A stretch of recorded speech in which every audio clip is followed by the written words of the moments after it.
بسم اللہ الرحمن الرحیم۔ پاکستان کی عسکری تاریخ میں جنرل ضیاء الحق کے طیارے کو پیش آنے والا حادثہ تو عموماً سب ہی کو یاد ہے، لیکن بہاولپور میں پیش آئے اس حادثے سے تقریباً 40 سال قبل ایک اور واقعہ رونما ہوا جو تاریخ کے اوراق میں کہیں کھو چکا ہے۔ 12 دسمبر 1950 کو لاہور سے اڑان بھرنے والا ایک نجی طیارہ اپنی منزل سے تقریباً 65 میل دور گر کر تباہ ہو گیا تھا۔ طیارے میں سوار 26 افراد میں سے کوئی بھی زندہ نہیں بچ سکا، تاہم ان 26 افراد میں 2 ایسی شخصیات شامل تھیں جن کی موت نے پاکستان کی سیاسی تاریخ کا رخ موڑ دیا۔ یہ میجر جنرل محمد افتخار خان اور بریگیڈیئر شیر خان تھے۔ میجر جنرل افتخار سروس کے اعتبار سے ایوب خان سے 1 سال جونیئر تھے، لیکن ان کو پہلے ترقی ملی اور لاہور میں ڈویژن کی کمانڈ سونپی گئی۔ متعدد مصنفین کے مطابق میجر جنرل افتخار خان پاکستان کے پہلے مقامی کمانڈر ان چیف کے عہدے کے لیے منتخب کر لیے گئے تھے اور ان کو اس لیے برطانیہ میں امپیریل ڈیفنس کورس کے لیے بھجوایا جا رہا تھا۔ ان کے ساتھ حادثے میں ہلاک ہونے والے بریگیڈیئر شیر خان نے پاکستان اور انڈیا کے درمیان کشمیر تنازع پر پہلی جنگ میں اہم کردار ادا کیا تھا اور فوج کے بہترین آفیسرز میں شمار ہوتے تھے۔ خود ایوب خان اپنی کتاب فرینڈز ناٹ ماسٹرز میں لکھتے ہیں کہ جنرل افتخار ایک اچھے افسر تھے اور یہ عام تاثر تھا کہ برٹش ان کی حمایت کرتے ہیں۔ میں نہیں جانتا کہ وہ کیسے کمانڈر ان چیف بنتے، لیکن ان کے لیے مشکلات ہوتی۔ ایوب خان کے مطابق وہ غصے کے تیز تھے۔ ذوالفقار علی بھٹو نے غیر معمولی حالات میں پاکستان کا اقتدار سنبھالا۔ ملک 2 ٹکڑے ہو چکا تھا اور فوج کو عوامی غصے کا سامنا تھا۔ ایسے میں ذوالفقار علی بھٹو کو پاکستان کے پہلے سویلین مارشل لا ایڈمنسٹریٹر بننے کا اعزاز بھی ملا۔ ان غیر معمولی حالات میں انہوں نے غیر معمولی فیصلے کیے، جن میں سے ایک یہ تھا کہ پہلی بار پاکستان کی تاریخ میں فوج کے سربراہ ایک لیفٹیننٹ جنرل کو بنایا گیا۔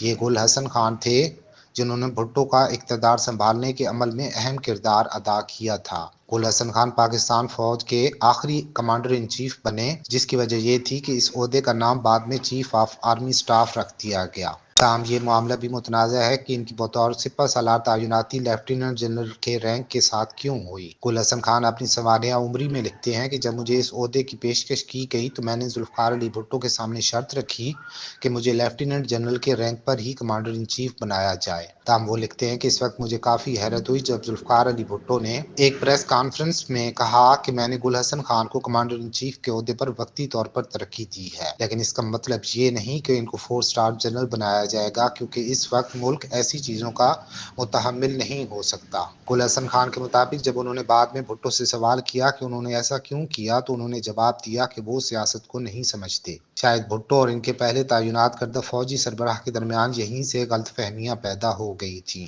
گل حسن کے بعد پاکستانی فوج کے مختصر وقت کے لیے قیادت کرنے والے آرمی چیف جنرل آصف نواز جنجوعہ تھے، جن کا 8 جنوری 1993 کو دل کا دورہ پڑنے کے بعد انتقال ہوا۔ وہ انہیں آرمی چیف بنے ہوئے صرف 1 سال اور 5 مہینے ہوئے تھے۔ یہ ملک میں سیاسی کشمکش کا دور تھا اور فوج کی براہ راست مداخلت کی افواہیں عروج پر تھیں۔ نواز شریف وزیر اعظم اور غلام اسحاق خان ملک کے صدر تھے۔ شجاع نواز کے مطابق جنرل عبدالوحید کاکڑ نے ملک میں بڑھتی ہوئی کشیدگی کے تناظر میں صدر غلام اسحاق خان اور وزیر اعظم نواز شریف کو قائل کیا کہ وہ دونوں مستعفی ہو جائیں تاکہ نئے انتخابات کروائے جا سکیں، جس کے نتیجے میں بے نظیر بھٹو کی دوسری حکومت قائم ہوئی۔ بے نظیر بھٹو نے جنرل وحید کاکڑ کے بارے میں کہا کہ ان کو سیاست میں گھسیٹنے کی بہت کوشش کی گئی، لیکن انہوں نے کبھی کوئی مداخلت نہیں کی۔ عبدالوحید کاکڑ غالباً واحد سپہ سالار تھے جن کو ایک وزیر اعظم نے مدت ملازمت میں توسیع کی پیشکش کی، لیکن انہوں نے انکار کر دیا۔ وہ پہلے آرمی چیف تھے جنہوں نے 3 سال کی مدت پورے ہونے پر یہ عہدہ چھوڑ دیا۔ 1999 کے اواخر میں 12 اکتوبر کو نواز شریف نے ایک دن اچانک اس وقت کے ISI chief lieutenant general Zia الدین کو وزیر اعظم ہاؤس بلا کر بتایا کہ ان کو آرمی چیف بنانے کا فیصلہ کر لیا گیا ہے۔ ان کو نواز شریف نے اس وقت کے آرمی چیف جنرل مشرف کی مرضی کے خلاف ISI چیف بنوایا تھا اور یہ تاثر پایا جاتا تھا کہ وہ نواز شریف سے کافی قریب ہیں۔ تاہم خود جنرل ضیاء الدین کے مطابق ان کی نواز شریف سے پہلی ملاقات اس وقت ہوئی جب ان کا ISI چیف بنتے وقت انٹرویو ہوا۔ ان کے دعوے اپنی جگہ، لیکن 12 اکتوبر کے دن اچانک تعیناتی پر فوج کے رد عمل نے جمہوریت کی بساط کو لپیٹ کر رکھ دیا۔